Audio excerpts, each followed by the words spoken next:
Hola amigos de la Bitácora de Paco. Hoy vamos a traer un tema que yo llevaba ya tiempo intentando hablar de él, que es el tema de la educación diferenciada. Un tema que desde el principio he intentado que estuviera en la oferta de la Bitácora, pero ha sido imposible. Hoy, por fin, vamos a conseguir que este tema salga a la luz y lo vamos a hacer conversando con María Calvo Charro, que es profesora titular de Derecho Administrativo de la Universidad Carlos III de Madrid. Y es una persona que en España sabe mucho y entiende bastante de educación diferenciada. Espero que sea de vuestro agrado y nada, os dejo con la conversación. Sin no antes deciros que tenéis que, si os gusta, darle aquí al me gusta, distribuirlo y hacerlo llegar a vuestros amigos y bueno, y espero vuestro feedback de cómo ha ido la entrevista. No os canso más, os dejo con la conversación con María Calvo Charro. Hasta luego.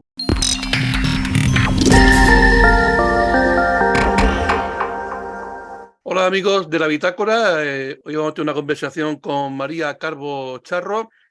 Es una persona que del tema que vamos a tocar hoy sabe bastante y creo que es un tema que llevo muchos años intentando de traer aquí a la Bitácora, pero por un motivo o por otro siempre ha sido imposible, con lo cual hoy pues vamos a intentar eh, llevar a cabo este objetivo que tenía mucho tiempo y que no podía hacer con él.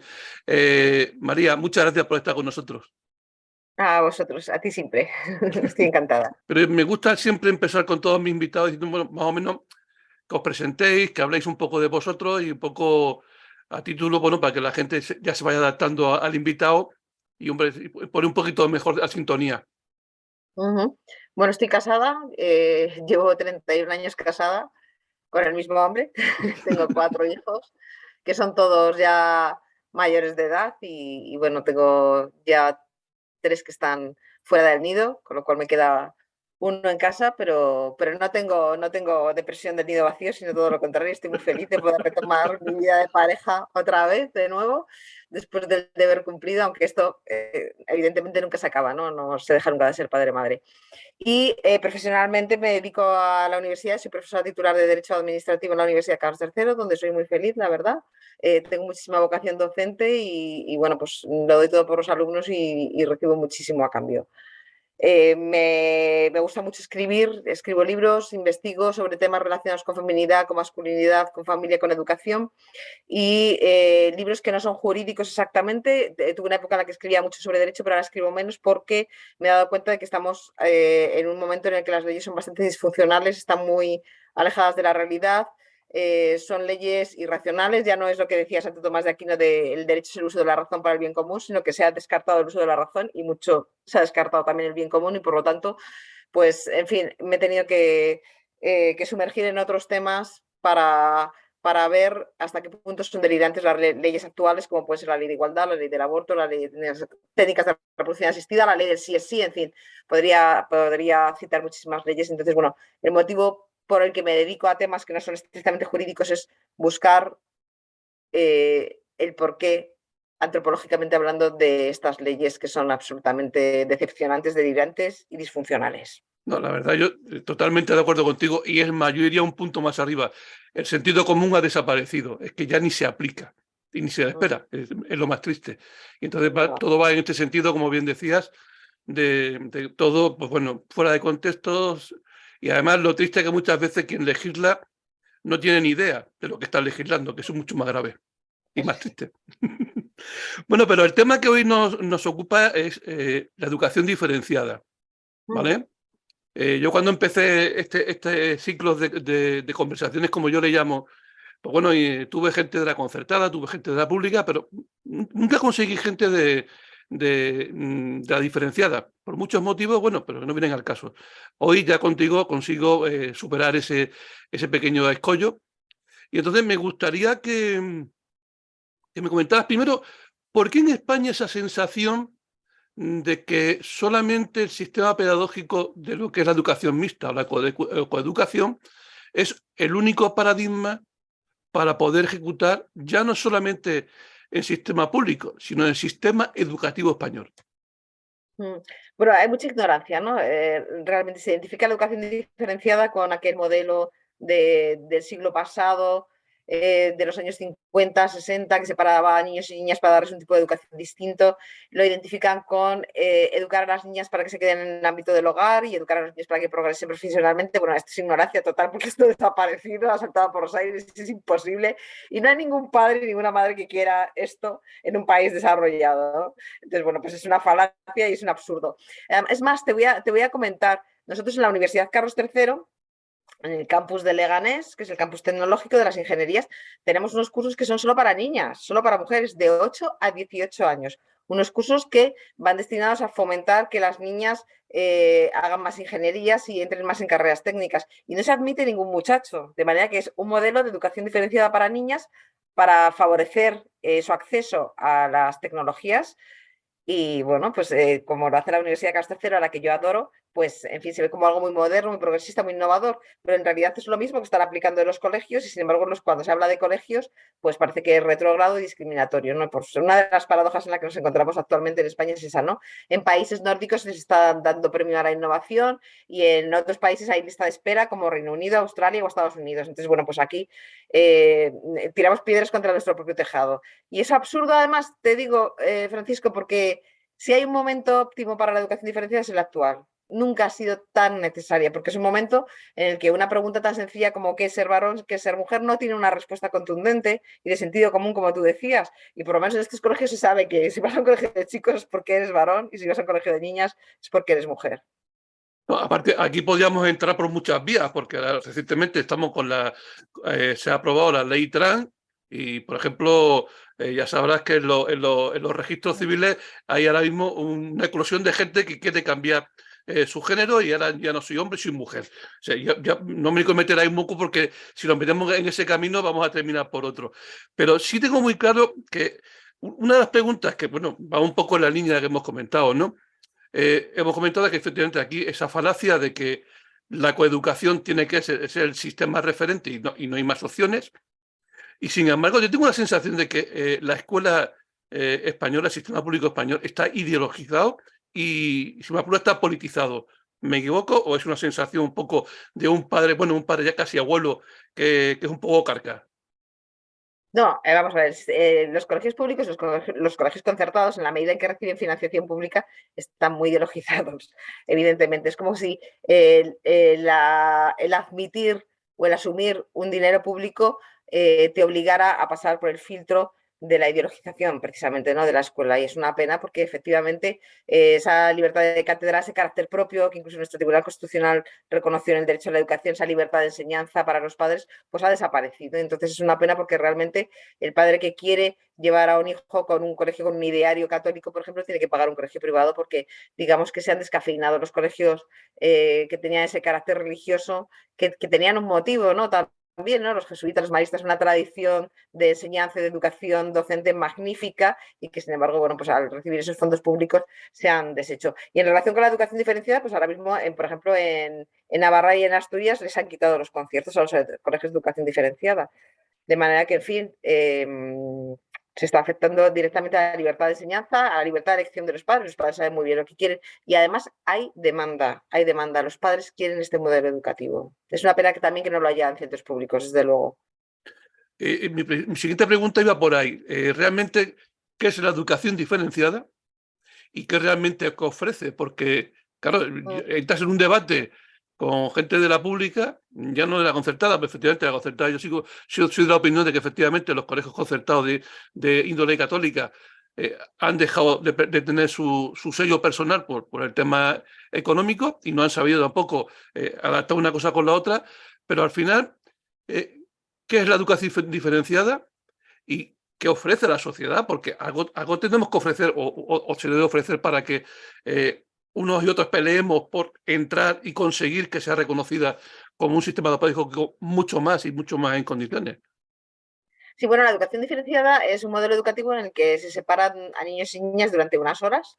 Es educación diferenciada, no es vida diferenciada, porque efectivamente luego los niños pueden retomar el contacto con las niñas y las niñas con los niños sin ningún problema. Es un modelo educativo en el que se separan niños y niñas para tener en cuenta esas diferencias que existen entre ellos, que existe la feminidad y que existe la masculinidad, y favorecer una igualdad de oportunidades real. Es decir, no se trata de dar una educación diferente a niños y niñas, para que hagan o acaben haciendo roles diferentes, ni de, digamos, acentuar los estereotipos, sino todo lo contrario. Lo que se trata es de salvar esos obstáculos, esos escollos que pueden haber hacia la igualdad de oportunidades. ¿Beneficios que tiene? Pues los beneficios que tiene es uno de ellos, que es grandioso y que no se está dando nada en la sociedad actual, en el resto de los centros educativos, es tener en cuenta que hay unas diferencias naturales o biológicas entre niños y niñas. Ahora mismo estamos ante un concepto de ser humano absolutamente desnaturalizado, porque se niega la naturaleza, la biología, se considera que el sexo no es constitutivo de la persona, se niega que exista una alteridad sexual, es decir, que exista un hombre y una mujer naturales de nacimiento, ¿no? Porque, como muy bien has dicho, pues resulta que la identidad sexual es algo que elegimos, que depende de nuestra voluntad, que es una construcción social, bueno, algo muy anticuado, ¿no? Esto parece moderno, pero es de Simone de Beauvoir en los años 40 decía, mujer, no naces, te haces, pues lo mismo. Entonces seguimos a rastros con esa idea de los años 40, que en fin, ya está un poquito anticuada, porque realmente los científicos están diciendo que hay diferencias naturales, que hay diferencias biológicas y que hay que atender y que además se dan desde la octava semana de gestación. Entonces es una maravilla que un centro educativo pueda atender esas diferencias biológicas, que son diferencias que están ocasionando no tenerlas en cuenta, está ocasionando muchísima injusticia, frustración y sobre todo en los varones. Por darte un pequeño ejemplo, Francisco, que nadie puede negar, hay diferencias, por ejemplo, en los ritmos de maduración cognitiva. El cerebro de las niñas madura antes que el de los niños. Esto, bueno, como tú decías, de sentido común, si es que es de toda la vida, yo recuerdo a las abuelas siempre decir, las niñas son más espabiladas, pues eso que sean más espabiladas tiene una explicación científica, y es que el pequeño cerebro femenino, sobre todo el hemisferio izquierdo, madura antes que las niñas, pero madura hasta 2 años antes, y el hemisferio izquierdo es el que se dedica a habilidades lingüísticas, destrezas verbales, y por lo tanto es lo que se necesita en los primeros años de escolaridad, ¿no?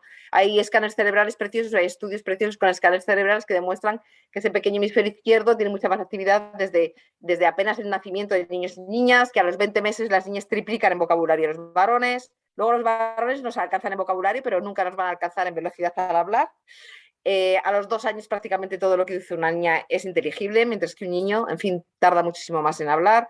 Einstein aprendió a hablar a los 5 años y no era tonto precisamente, de manera que, bueno, hay otras diferencias también físicas y biológicas, como es la psicomotricidad. Las niñas nacen con una psicomotricidad distal muy desarrollada, las mujeres desde muy pequeñas sabemos hacer cosas pequeñas con las manos, entre otras cosas, coger un lápiz y hacer una letra pulcra y limpia en el colegio, mientras que los muchachos tienen la psicomotricidad axial desarrollada, que es la del lanzamiento de objetos, que es lo que no se les pide hacer en el colegio.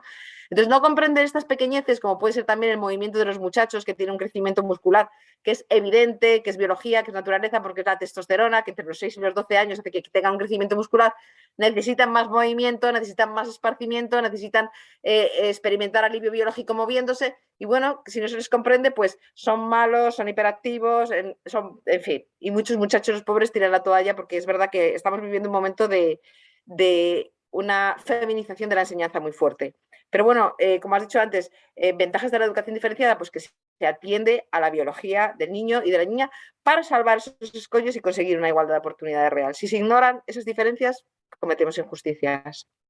Bueno, pero yo a lo que me estás contando y visto lo que estoy viendo, tanto desde la política, desde sucesivos gobiernos, da la sensación de que la información llega a las familias o llega a la sociedad manipulada, en el sentido de que no se dice la verdad o se dicen medias verdades o solamente lo que interesa contar y nada más, porque efectivamente me hace mucha gracia lo de contabas tú de que en vuestra universidad hay cursos para niñas, solamente para niñas, para que cojan carreras técnicas, y eso en una sociedad actual en la que todo tiende al feminismo debería ser noticia un día sí otro también en los periódicos, en los noticiarios, y sin embargo pasa por detrás. ¿No notas un poco también una manipulación interesada? Una manipulación, sí, claro, claro que hay una manipulación interesada, porque realmente la educación diferenciada siempre se ha identificado con la Iglesia Católica y, en fin, los modelos de los colegios de educación diferenciada que hay actualmente son la inmensa mayoría católicos. Esa es la realidad, ¿no? No hay ningún colegio prácticamente que no lo sea, y no hay ningún colegio público. Entonces, bueno, pues como evidentemente uno de los pilares que hay que, digamos, llevarse por delante de nuestra civilización occidental es toda nuestra tradición judio-cristiana y todo lo que significa la Iglesia, que lo identifican con patriarcado machista, heterosexual, cuando es todo lo contrario, ¿no?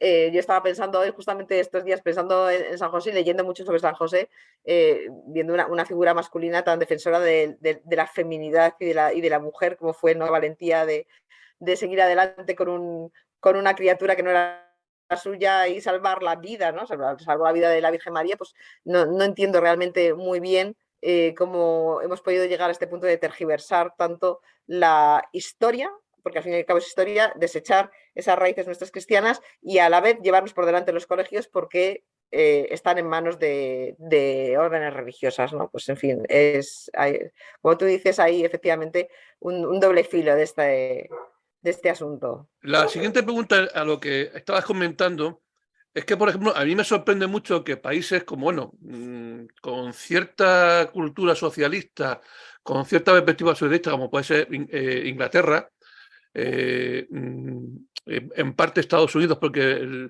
siempre gobierna mucho más la izquierda que la derecha, son países que, pese a ser de ideas socialistas o de ideas de izquierda, utilizan mucho y respaldan mucho la educación diferenciada en la escuela pública. Entonces, incluso creo que también en algún país de Alemania, no sé, y has comentado antes que en el norte de Europa empiezan a contemplar eso. ¿Cómo se puede entender esto? ¿Es que España es diferente hasta en el sentido de que ir siempre un poco a diferente del resto del mundo o qué ocurre aquí?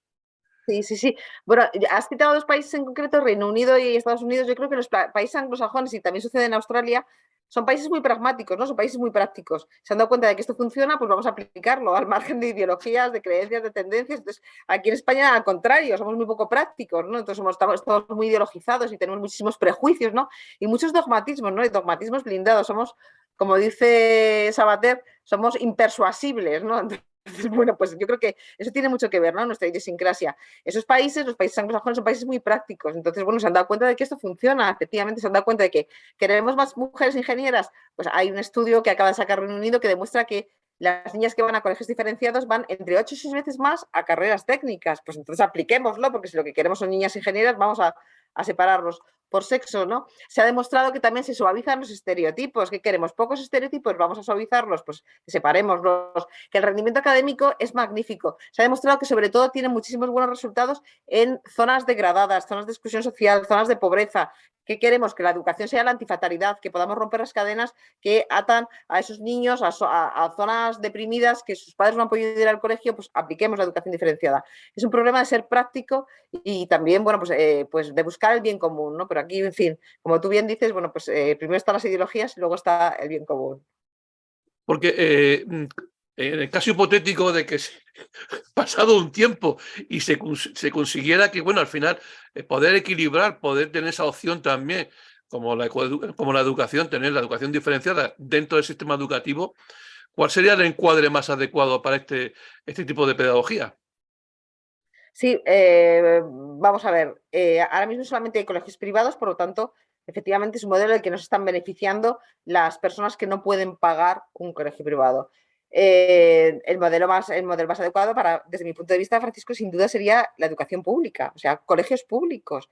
Y es que además yo estoy segura de que habría una demanda tremenda, como la está viendo en los colegios concertados. En la Comunidad de Madrid se han quintuplicado los colegios diferenciados en poquísimo tiempo, en menos de 10 años, porque había demanda, sencillamente. Entonces, se abre un colegio diferenciado en zonas incluso muy deprimidas de la Comunidad de Madrid y rápidamente tienes lista de espera y tienes una demanda tremenda porque los padres lo quieren. No saben muy bien por qué lo quieren, esa es la realidad.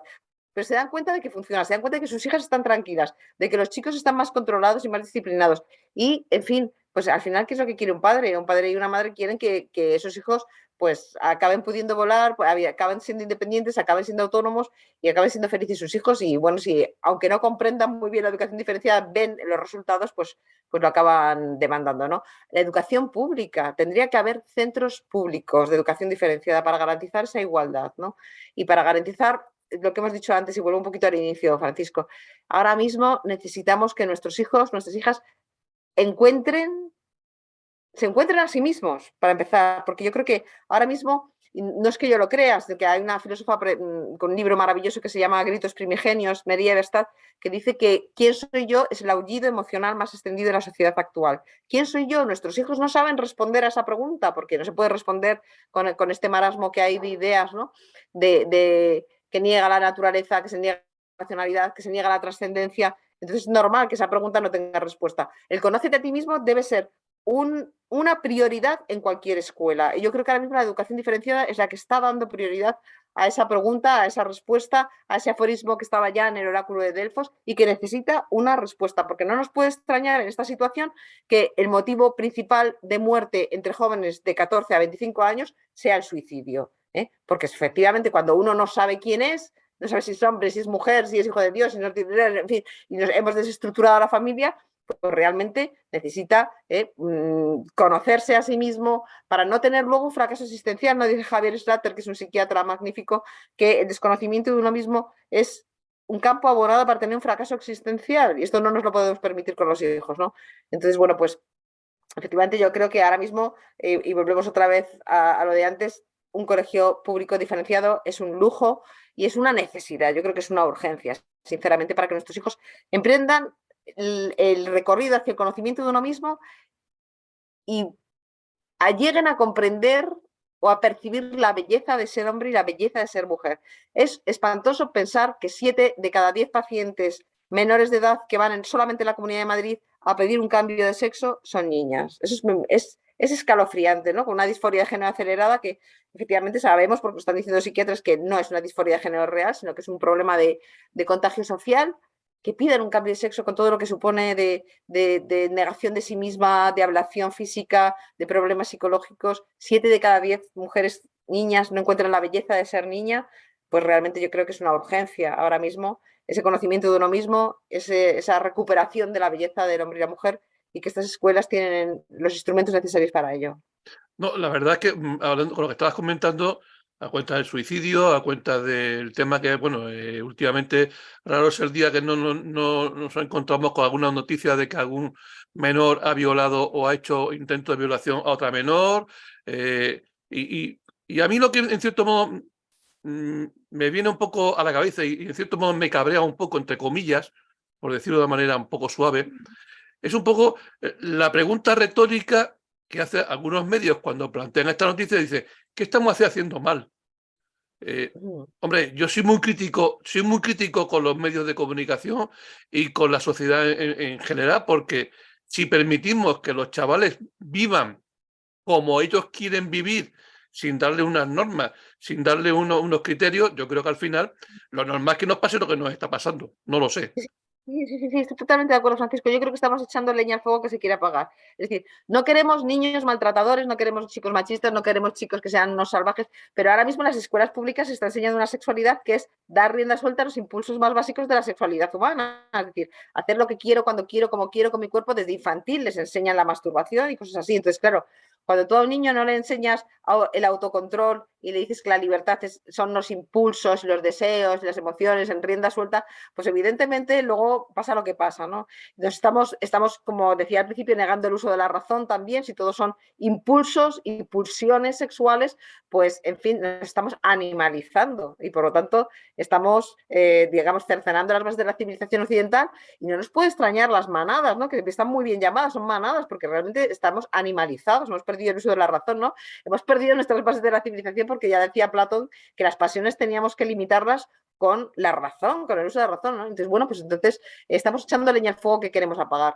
Además, no nos puede extrañar también esta situación con la desestructuración de la familia. El aprendizaje social básico del respeto entre los sexos se aprende de la familia, se aprende del matrimonio. Es decir, un niño aprende a respetar a las mujeres cuando ve un padre que respeta a su mujer, y una niña lo aprende cuando ve lo mismo, tiene un modelo paterno, ¿no? Si una niña ve que su padre respeta a la madre, que colabora, que coopera, ese es el filtro que ella va a poner, eso es lo que ella va a exigir. Ahora, si eso no existe porque la familia está desestructurada, porque el padre no está en casa, porque el padre no existe, porque ahora mismo la ausencia paterna es tremenda, pues esa niña no va a tener un modelo de paternidad, un modelo de masculinidad adecuado y se va a conformar con cualquier cosa, ¿no? Entonces, bueno, la figura paterna, Francisco, yo creo que tiene una importancia fortísima ahora mismo, está súper devaluada y es absolutamente, vamos, imprescindible realmente. No se puede pensar en que los hombres son perturbadores, perjudiciales o prescindibles, como nos quieren hacer creer. sino que la ausencia paterna deja una huella imborrable en hijos e hijas y que, en fin, nos va a costar mucho levantar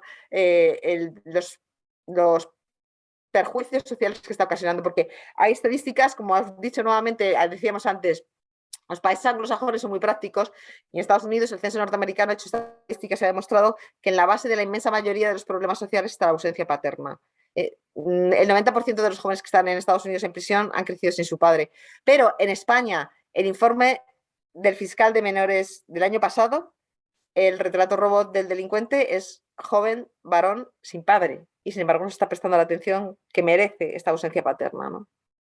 No, porque no interesa. A mí me está llegando por Twitter últimamente algún que otro vídeo de algún padre criticando pues que ha desaparecido el Día del Padre en los colegios públicos, porque claro, no vamos a hacer daño a la diversidad de familias que existen y podemos hacer pupa si hablamos del papá o hablamos de la mamá. Porque Claro. puede haber dos papás, dos mamás, y entonces con esta perspectiva es difícil de que podamos conseguir que la gente joven pueda funcionar. Y cómo dar solución a eso cuando ya se plantea que la educación diferenciada, con todo lo que estamos hablando, es una educación de élite? ¿Por qué? ¿Por qué es Sí, una educación de élite? ¿O por qué, con qué planteamiento lo hacen? Vamos a ver, la educación diferenciada no es una educación de élite, es que es un punto de partida erróneo, Francisco, porque la educación diferenciada, como te digo, donde mejores resultados tiene es en las zonas de mayor exclusión social y de mayor pobreza. Es donde más éxito tiene. O sea, yo he llegado a visitar colegios en Estados Unidos, en zonas del Bronx, en Harlem, en zonas muy deprimidas de Chicago, y era impresionante ver cómo alumnos que eran el primer miembro de la familia que estaban escolarizados, que pertenecían a familias que nunca habían podido ir al colegio, familias analfabetas, familias al borde de la pobreza y en plena exclusión social. Y bueno, prácticamente el 100% de los niños y niñas que iban a estos colegios accedían a la universidad, que allá en Estados Unidos es un triunfo tremendo, ¿no? Porque además accedían con becas, porque allí los precios son insostenibles. Bueno, pues seguir manteniendo que es un sistema elitista es seguir condenando a la gente que no puede pagarlo a, al abismo, ¿no? Porque realmente ahora mismo, con este sistema que tenemos público de educación, o pagas un colegio privado o lo vas a tener muy difícil para tener cierto nivel de formación, sobre todo en el sentido de disciplinario también, ¿no? Hablábamos, Francisco, es decir, en un centro educativo donde haya límites, porque no hay nada más liberador que un límite, donde hay un centro educativo donde te digan que no, porque no hay nada más positivo que un no, donde hay un centro educativo donde te enseñen a gestionar la frustración, ¿no? Porque la frustración al final nos rodea como las cuatro paredes de una casa. Hay que enseñar a los niños que todo se consigue con el esfuerzo, con los obstáculos y que uno se cae y se levanta, ¿no? Y bueno, pues eso ahora mismo la escuela pública no lo hace, porque si suspendes, pobrecito mío, te voy a probar, y si suspendes dos asignaturas fundamentales como son lengua y matemáticas, da igual, no repites curso, pasas, porque no pasa nada, ¿no? Entonces, bueno, pues realmente estamos condenando a estos niños al fracaso existencial al final, porque no van a progresar sin progresar, es imposible. No decía Unamuno, cuando jugamos a enseñar, estamos jugando a que enseñamos, no sé cómo, cuál era la expresión exacta de Unamuno.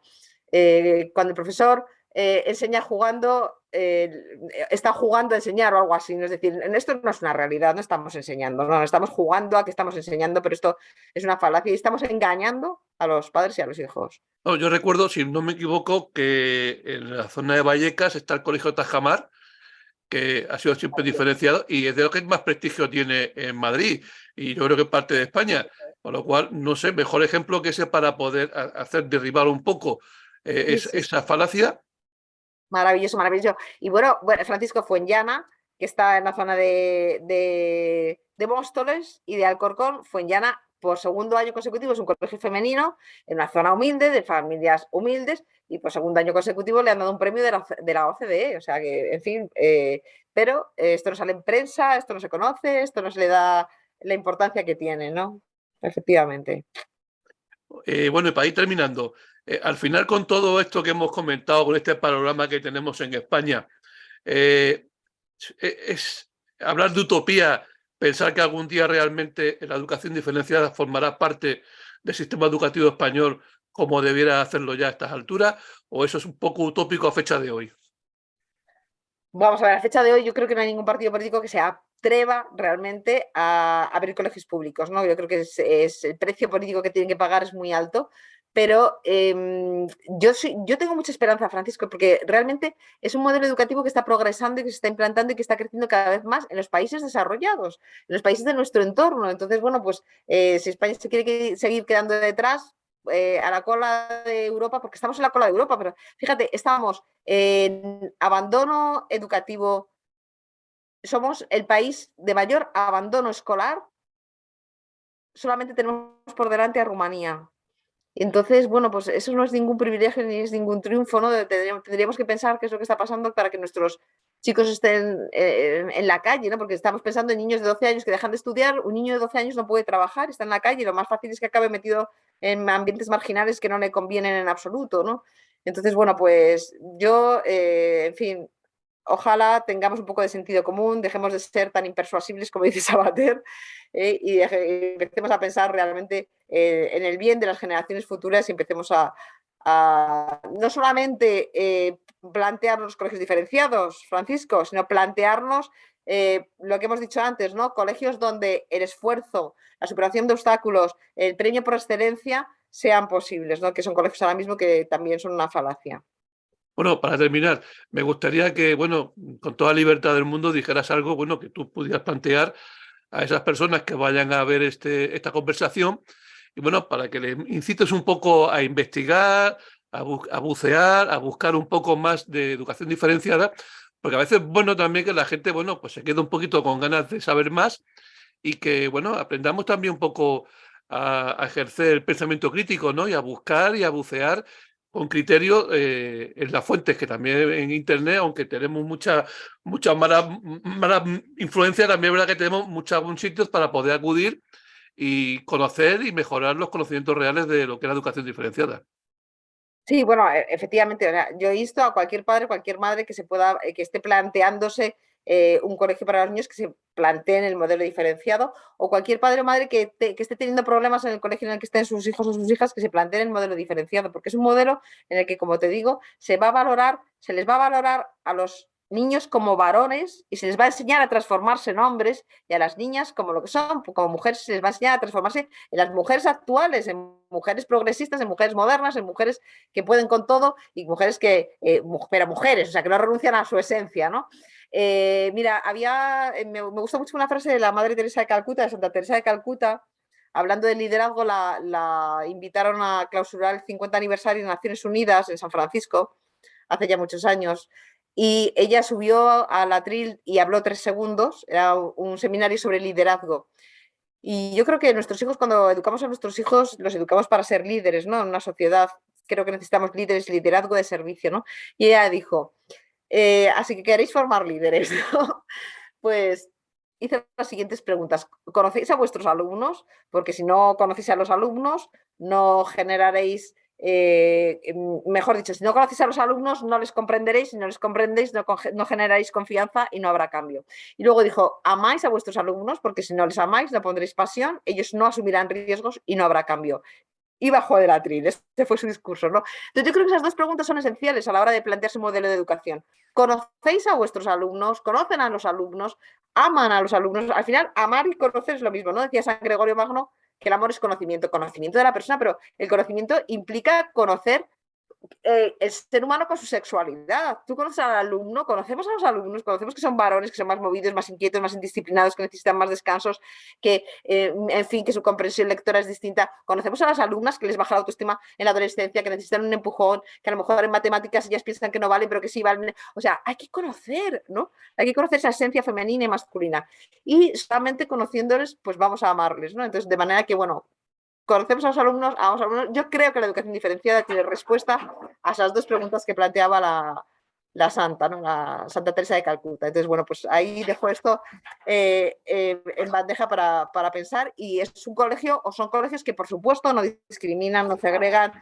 Yo solamente invito a una cosa: ponerse en la puerta de un colegio diferenciado y ver cómo salen los niños y cómo salen las niñas, de contentos, de felices, de alegres. Evidentemente, no hay un colegio perfecto, Francisco, no existe el colegio perfecto, pero de verdad que el alumnado está tranquilo, sobre todo ahora mismo que, por ejemplo, las niñas hay tanta obsesión por parecer físicamente, aparentar, o gustar. En fin, en el colegio diferenciado las niñas son niñas, no tienen que molestarse en saber si gustan o no gustan al sexo opuesto, tienen un momento de tranquilidad, unas horas de tranquilidad. Y los chicos también tienen un momento de tranquilidad para ellos, porque ahora mismo los varones, con estas leyes y con este ambiente que hay muchísima tensión en lo que digo, lo que no digo, lo que se puede interpretar como un acoso, como una amenaza, ahí también están en su ambiente relajados siendo ellos mismos, ¿no?